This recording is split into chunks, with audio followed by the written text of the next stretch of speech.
Great to have you with us. Now, in our first story, there's been mixed reactions from families of the 3 missing girls to President Akufo-Addo's assurance that they will be found. Father of Prisla Bentum says the president's utterance shows that he's concerned about the issue. However, uncle of Ruth Love-Quayson of Bing Terrier is unimpressed. He says President Akufo-Addo could have visited the families of the girls during his 2-day tour of the Western region instead of the assurance he gave. It's been almost a year since the 3 girls, Ruth Love-Quayson, Prisla Blessing Bentum, and Prisla Kranche, went missing. Their families and friends have staged a series of protests against the failure of security agencies to find them. Now, before we hear from the families of 2 of the 3 missing girls, here's the assurance by President Akufo-Addo.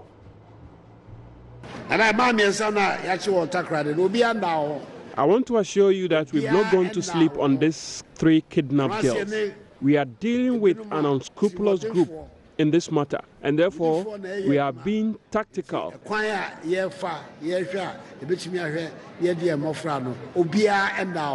fact that we are not going public with our efforts does not mean we are sleeping.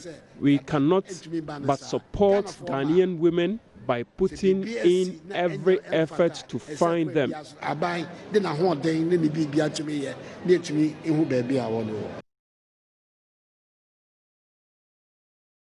So here's how uncle of Ruth Love-Quayson of Bing Terrier reacted. Okay, we'll hear from Obing Terrier soon, but we have Francis Bentum, who is the father of Prisla Blessing Bentum. Let's hear him. Yo, and the medal I see, or Queen or Damna, can't come forward to Quanafi, baby, or Abamichan with fee. Yamin come medal I see. Now, my mammy come kind there, Madame Painasi. There, Wakasa. A casa Wakasa, and pay for the Wakasa, Wakasa, baboon. See the Wakasan, I mean, I am dead. That will be now in the Wakasa. Because not in a Tambia and upon the court in the Cadom and Pain, Abaha, Cassan from. Nti wakasa for make a crane. Mutum win there. Or yada or because it's telling some now like canana yada. Na sample all you know now on don't senti. Na hana batting him down man paying on your way. On your way. But in the what would and waka kababi there. Or yada, I want to call it guess now I kidnap one or war. Now you I want to wonder where you woodman. Na every man security works in a young semi hand would waka chehen. Nam war and you some day. Mofman will by no be permanent, man paying no big horn waka, sembi, a chahan, a batanas. Now, Francis Bentum spoke at Cannes there. He was explaining that he is confident that at the right time his daughter will be found, and he has expressed gratitude to the president for speaking to the issue. Now, there have been some mixed reactions from some other family members. We'll be speaking soon to Natalia Quanta, who will be giving us the full picture as it is in Takoradi. Ina has joined us on the line now. Natalia, so in the first place, you have been speaking to Obing Terrier, who is an uncle of one of the missing Takoradi girls. What has he been saying? Yes, Daniel. So Obing Terrier is of the view that the president could have said this in Takoradi or even around Shama and not to go to Axim. I asked him what the Axim is in the Western region, so why is he making that assumption? He said even though Axim is in the Western region, it could have been prudent if the president had come to their homes to see how the families are feeling, to interact with them, to, ascertain the visuals and the images we have on TV each and every day, what the media are saying. It would have been best if the president had come. So for him going to Axim, he doesn't think it is right, but he believes in whatever the president said. But how are the families feeling? What is their current state now?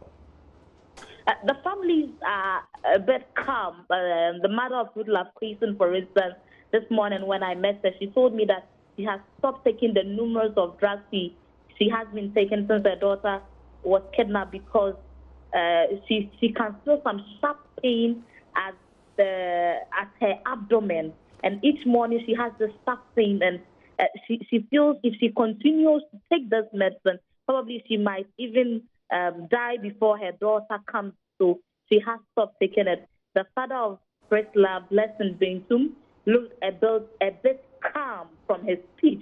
But when you speak to him off camera, you can feel his pains and all that. Although they are trusting the police and the security service to do a good work, they still hope that the girls would come back. We understand Udotek Wills was recently in court? Yes, yesterday Udotek Wills and then the second accused, John Uji, were both in court. Apparently, last 2 weeks when they were in court, the judge on the case, Justice Hannah Taylor, had asked them if they had legal representative. They said no. So she had asked them to get a legal representative. Yesterday, John Uji says he has a legal representative, but he's not aware that he would be in court. So his lawyer did not come. And then the state attorney lead, Madam Adelaide Kobri Wood, also asked that they should give her more time because now Udotek is at the Nsawam prison and then Uji is at the Accra CID headquarters. So she's not able to get the information they need to make a docket and then amend the charge sheet that they have. So the case has also been adjourned and we will go back to court on the 31st of July. Right, and Natalia. Yes, Daniel. Away from this story, the president, when he was in Axim, also spoke about the disco issue, saying that even if there are 10 or 100 people, all persons involved must be arrested. Have you had a reaction from Obrimpon Himandechi, or he's still keeping a low profile? He's still keeping a low profile, Daniel. Right, thank you very much, Natalia Kwanzaa. Let's, however, hear the president on that disco issue. I've been informed of the very disgusting incident in Discove, with the chief of Discove hospitalized. I told the regional minister I would not visit a town engulfed in this appalling scuffle. Regional minister, se croix, sem ekosui, enye croix me na nado danko kufuado. Me de menyu nyam de kwakota wachi. Ti mi twemu, se me nkoho. I also told the police to make sure that all the culprits are brought before the court to face the full rigors of the law. So when you do, so when you are how, as you say, when you now bako, you chill, me and one big court, not Emrano, anyone a year juba. We will never allow this case to be brushed aside. Before coming here, I visited the chief at the Efian Kwanta Hospital. Thank God the doctor has assured me that in spite of the injuries, he's doing well, and hopefully by the weekend he will be discharged. We're proud there, Nelson Sono, and yeah, I am Shisia Ipra. And see, if in there, the Quacosia Bia, Memendano, not yet to me, you know, Emma, when you're quite a coffee. We'll take you back to the Western region for more updates on a recent kidnapping. But before that, workers of the country's foremost revenue collection agency, the Ghana Revenue Authority, are accusing management of the organization and some politicians of interference in their work, leading to significant losses of potential revenue to the state. They fell short of mentioning names, but said the extent of interference is such that it will make it difficult for it to meet its revenue target for this year. At a Deba in Accra, the workers raised concern about this and other cases of impediment hampering operations of the GRA. They cite, for instance, the irregular recruitment of personnel into the service whose competence usually is in doubt due to their poor performance. Latif Idris was asked the Deba and now reports. I bet you, anybody who mistakenly step on my foot, I swear, go. Thank you. A staff of GRA expressing some misgivings at the agency, a phenomenon that majority of her colleagues say is deflating morale of the staff. And let me tell you, they are creating enmity between us. The same people who came in through political appointments have their children as clearing agents who are using exemptions to clear goods. Is that not conflict of interest? Tell me. Those of us who had the job on the silver platter, and then you think that you should help or you should work for your superiorities. Me, I don't see them as such, because they are not God. Those godfathers, if God said they should die now, they are going to die. When you report some of these things, our big man, they will not mind you. You come, you remove the barriers, that what and what protocol. It's not our protocols. Sometimes now, when somebody escapes or is able to come out at Temaport with a container, that's all, because there's no way you can trace it. But the barriers were there to serve as checks. We left for 3 years, so I stated that I want to get closer to my family and also take the chance to prepare towards my retirement. You say no. Addressing Edeba, Secretary of the National Union of GRA Workers, Ken Twinebua Kudria, sent notice to the political class to put a stop to the practice of ordering custom officers and Ghana Revenue Authority staff to discharge and release impounded contraband goods whenever officers go on the field to generate revenue for the state. The policy is not effective. The benchmark that has come has made it even worse. We know people doing fake invoices. They bring those fake invoices. When they come, then they demand the benchmark value in addition. Now, when you are not lucky and you want to behave like a proper custom man, somebody at the port wants to show you where power lies. He says, an importer, I'll move you, and the next day you are moved. Is that what we want? No. They can choose to listen or not to listen. These are the facts. Speaking to Joy News at the Deba, Mr. Twinebua Kudria says because the practice is affecting revenue generation, the union from September 2019 will kickstart a campaign dubbed Collect, Name and Shame, targeted at the influential people who, according to him, make their work very difficult. We want to turn our negative target for the first half into positive. We are stepping down as union leaders. We are going down on the road to the port, to the offices. We are going to not only name our officers who connive and condone in their work, but also the excess political interferences in our work. Importers could be businessmen or they are businessmen. They want more profits and they'll do everything to get their profit. We on our part operation Collect, Name and Shame means that we shall stop containers, whether protocol or not. We shall inspect whether the container contains the right documents and has paid the right duties. Just as officers who are also conniving with such importers will be named and shamed, we shall also name those people who are also influencing such officers to do those things. Government, as part of the ECOWAS protocol, removed a number of custom officers from the vantage points to allow unhindered movement of vehicles. The union is, however, calling on governments to bring those men back because their absence is adversely impacting on revenue generation. These officers were on the road to track goods in transit. Somebody collects his goods from Temahabo, meant for Burkina Faso. The officers were on the road to guide and monitor these goods so that once they leave Tema, they end up in Burkina Faso. Now, people collect the goods from Tema, don't pay the duties. The goods are meant for Burkina Faso, and they end up in Ghana. If we have these officers on the road, they will track and monitor these goods and make sure that wherever they are supposed to go, they will get there. Goods meant for warehousings. Indeed, we need these officers back on the road. It could be ECOWAS policy. The lapses in that policy must be addressed. The union, after rejecting a 5% increment bonus announced by the leadership, gave the board a 1-week ultimatum to respond to their concerns. Else, expect more on this story in later bulletins. Now, former Minister of State and Ambassador to South Africa, Kwesi Ahoy, says attempts by the Akufo-Addo-led administration to undermine and ridicule projects initiatives by the previous administration is unfair.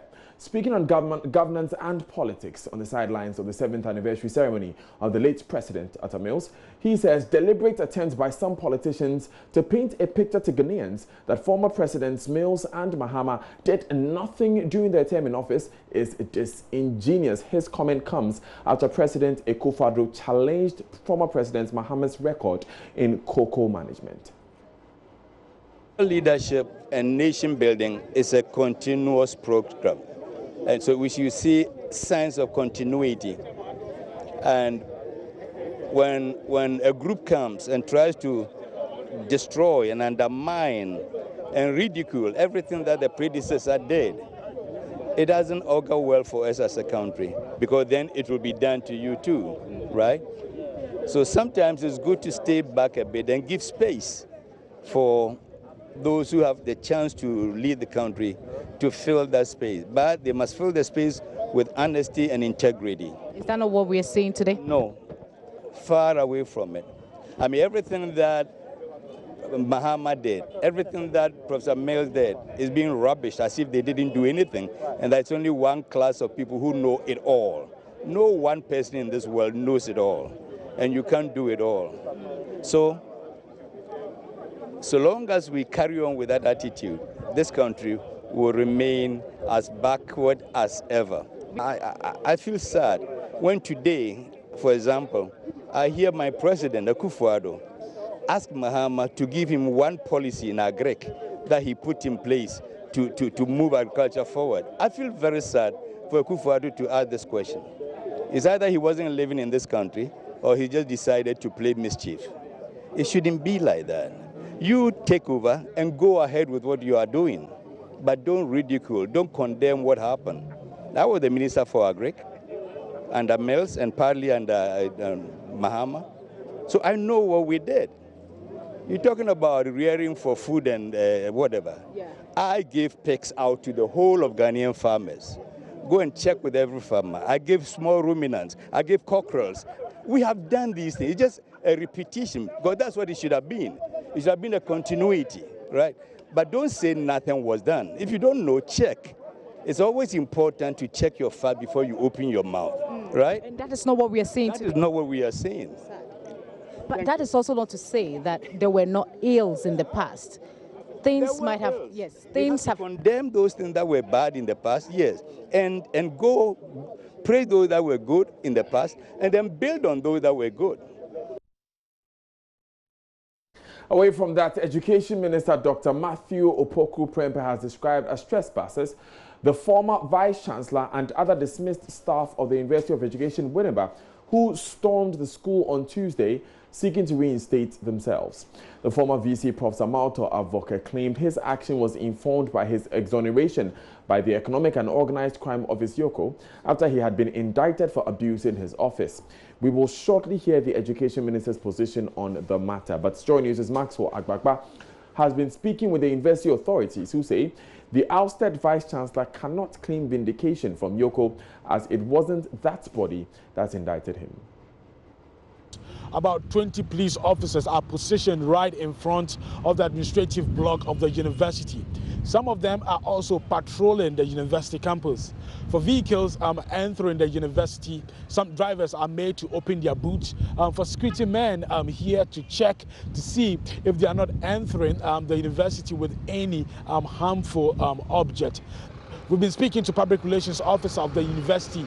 We don't have that report. We don't know what is contained in that report. We don't know what exactly was investigated in that report. As I speak to you, we haven't been served the report. What does it mean? It means that we are not connected. Now, if that kind of report goes out, remember the investigated individual, not the university as an institution. And so if they haven't sent us any report, what it means is that we are not connected by whatever work they did. Now, they are saying this matter is at court. It's the reason why they refuse to appear before the disciplinary board, isn't it? That matter is still pending before the court. The last meeting we had, the next adjourning meeting, is supposed to be on the 30th of July. So if you have the matter in court, and you said that because of that matter pending in court, you will not appear before any committee, why do you now also turn around and leave what is in court and go and say that you have been cleared somewhere? A statement signed by the president of the local chapter of the University Teachers Association of Ghana called for support and encouragement for the sacked Vice-Chancellor. Some members of the University Teachers Association of Ghana here are dissociating themselves from that statement. I've been speaking to one of them, Eric Nketia. Last year, September, Council gave the university a new Vice-Chancellor, the very Reverend Father Professor Anthony Afobroni. And so far, council has not come out with another vice-chancellor. And so it will be indiscipline and confusion wrecking for anyone to say that they have their vice-chancellor, which they are bringing into office. The Governing Council of the University of Education, Winneba, is the highest decision-making body of the institution. And the council chamber is where all the important decisions of the university are made. If you come here, you find this gavel here, indicative of the important decisions that are made here. The chairman usually sits on this chair. We are told that Professor Mauto Avoke, the SAC Vice-Chancellor of this university, came here yesterday ostensibly to announce his reinstatement here in this council chamber. But that was foiled by police officers who came here and forcibly removed him. Now, Education Minister Dr. Matthew Opoku-Prempeh insists Professor Anthony Afobroni is the legitimate Vice-Chancellor. Addressing him in the press series in Accra, he expressed shock that the former VC has not been picked up by the police. As a responsible minister, I have to be cautious. But I can say without hesitation that there's only one Vice-Chancellor in UEW. If this country wants to go in a lawless way, somebody can run from somewhere and come and sit in Flagstaff House very soon and says, I'm the president. There's only one legal, legitimate Vice-Chancellor. It's Reverend Afobroni. Anybody who doesn't understand must go through the legal process. We are not, and I repeat, we are not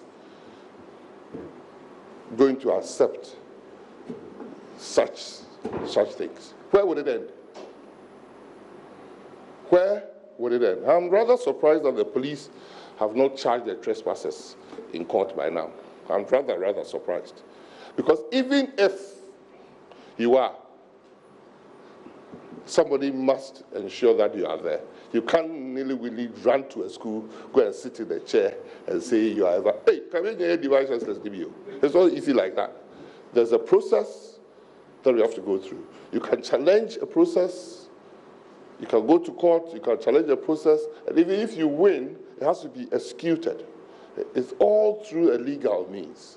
We are not, and I repeat, we are not in a lawless state. That's all I can say. Now, veteran journalist Haruna Atta is our lead campaigner for the Defending Media Freedom campaign today. And he wants President Akufo-Addo to speak out against the recent spate of attacks against the media if he doesn't support it. This, according to him, is because the record of this government rivals that of former President Rawlings during the dark days. The former ambassador to Namibia has been speaking to Raymond Dakwa. They say, how come the compendium of these things is just big, you can't just tell. So the record for me is not a glowing one. I keep telling people who listen to me and laughing, I said that, oh, I didn't vote for him, but I was also rather apprehensive in a certain way that he will come and do so well that I'll be so ashamed and embarrassed, and I'll have to go. He'll prove you wrong. Exactly. So I had that fear that, okay, but what if he comes and he's such a shining star? What would you do? And I said to myself, I'll have to lick my vomit, that kind of stuff. But then I was praying that I wouldn't have to lick my own vomit. So not for him. It's the collective good of the state. No, I'm not saying that. Yes. I'm just saying that I was praying I didn't have to lick my own vomit. Okay. No, I wasn't wishing him ill. I wasn't wishing him ill at all. Yeah. Now, let me bring this part to it because it's important that you put it in that particular perspective.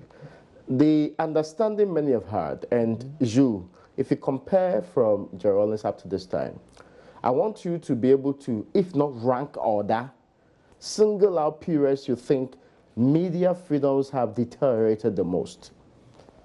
Well, I would still say the Rawlings period and now.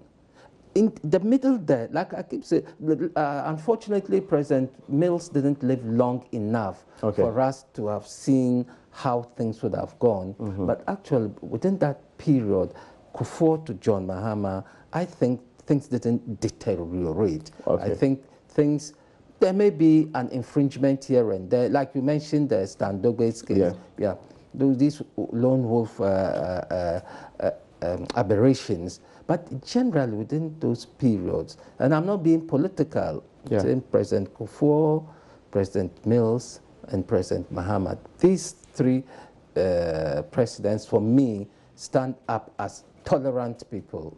And so the media could be tolerated. I thought that this period would have seen the blossoming of media. Why even go and arrest someone who is working on the web, this modern Ghana thing? Why close Joy, I'm saying Joy, sorry. Why close Radio Gold? Radio Gold and the others. XYZ. Why would... But it was established that they were in clear violation of specific, what they call it, NCA rules. That is why I'm saying that a government should err more on the side of media protection than punishing the media. That's my position. Even if they erred, they shouldn't have been closed. They were performing a service which many other stations are not performing because they were given a viewpoint.